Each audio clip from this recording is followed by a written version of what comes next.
Hi everyone, welcome back to another video from Wake&Tech. Today I'm going to be guiding you through how to find transaction history on DramaWave. To access your transaction history in the DramaWave app, first of all, open up DramaWave application on your device and ensure that you're logged in. Once you're in the home page, tap on your profile icon at the bottom right corner.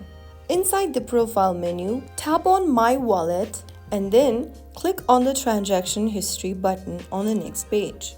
You will then be able to view a list of your past transactions, including details such as dates, amounts, and descriptions. And that is how you can easily check your purchase history through the DramaWave application.